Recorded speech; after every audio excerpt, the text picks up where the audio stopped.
喺銀行做咗超過10年時間，先至轉出嚟開自己嘅社企。咁我當時喺銀行工作嘅狀態呢，就係其實都冇咩話好大壓力啊，或者好唔滿意嘅一個地方嘅。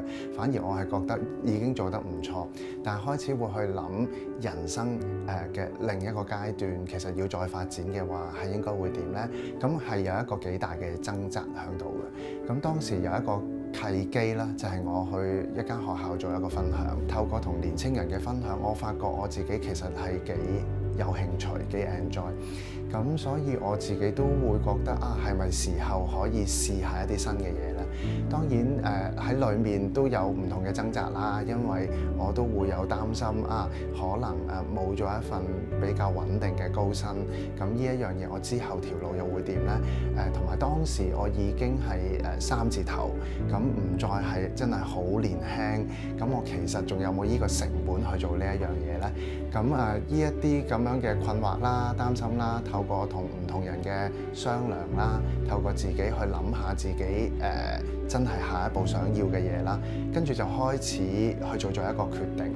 做完呢個決定之後，我自己覺得係幾開心嘅嚇。我開始揾到自己好似新嘅一片天，另外又會揾到自己嘅意義。我諗我自己算係比較好彩嘅，因為我係一間美資嘅金融機構，亦都係做前線嘅所謂嘅 sales 嘅一啲工作。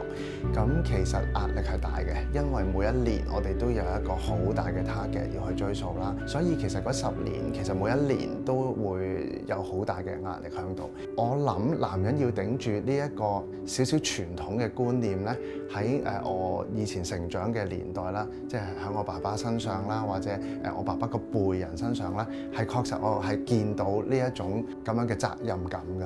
而呢一樣嘢咧，確實有嚟到我嘅呢一輩或者嚟到我嘅身上。我諗佢係一個令到我有責任感嘅一個好重要嘅關口咯。咁至於男人唔可以喊呢一樣嘢咧，喺我身上係從來冇發生過。可能尤其是即係以前嗰個年代，會覺得係軟弱啊，甚至可能有少少羞恥感啊。但係我覺得適當嘅流眼淚，可能會係一個好嘅情感宣泄，或者有時自己靜落嚟反思，同人傾偈嘅時候，眼淚如果只係一個你嘅情緒表達，咁我覺得呢個係冇咩大問題嘅，亦都喺我身上係有一個正面嘅作用添。處理壓力嘅方法我有好多種嘅。咁第一就係揾人傾訴，對於我嚟講係緊要嘅。咁揾人傾訴咧，我亦都會將嗰啲人咧分做2類嘅。一類係明白你嘅狀況嘅人，即係可能你嘅同事啦。跟住我亦都會有一啲對於我嘅可能實際嘅工作業務未必太了解。咁我見到佢哋，我唔需要再好似一定又係講翻嗰一堆嘢。咁可能呢一種係另一種減壓啦。咁另外我自己有我嘅興趣啦，即係我會中意寫歌詞。確實出咗嚟成為一個創業者嘅時候，個壓力係真係唔同晒嘅。即係而家變咗我係一個要守尾門嘅人，我成日會去咁樣形容。以前就係我好直接啦，呢個就係我嘅 target，呢個就係我嘅目標，我一定要做到。咁而家就係其實我未必有呢條所謂嘅數嚇，但係我就要睇住成件事有冇啲咩風險呢？喺個發展上有冇啲咩唔好呢？同時做得開唔開心呢？好似咩都要理咁。但係其實我唔理呢，件事又可能冇嘢會發生。但係我要好 ready， 呢一種 ready 其實就製造咗一個好大嘅無形壓力。喺個過程裡面咧，確實係有試過好大壓力嘅。我懷疑我嘅壓力令到我可能喺幾年前有一個狀態咧，就係有一個腸易激嘅症狀。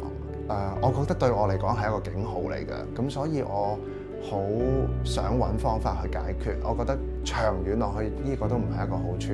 跟住我揾到一個方法就係跑步嚇。咁跑步令我揾到一個減壓嘅良方。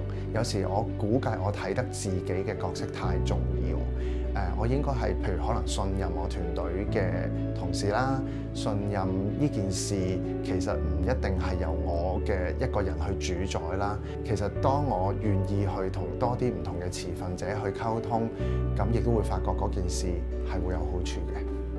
如果我哋講男人會有嘅中年危機啦，可能喺我事業嘅發展上面有一個停滯點啦，可能大環境有改變啦，依啲嚟晒嘅時候，你就會突然間對人生有一個重新嘅反思。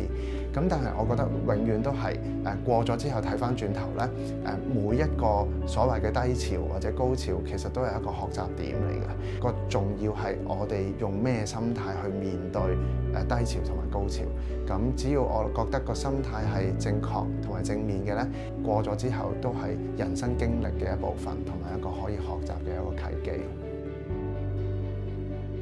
每個人都會好大壓力，尤其是可能即係所謂一家之主，我哋即係始終係東方人有呢個咁樣嘅傳統。咁但係唔係將啲壓力擺晒喺自己身上，收埋晒喺自己心裏邊，就係代表係一個最好嘅處理方法咯。有時適當地將佢卸俾身邊嘅人，有時適當地俾自己一個空間去喘息，係可能係走更遠嘅路嘅一個方法。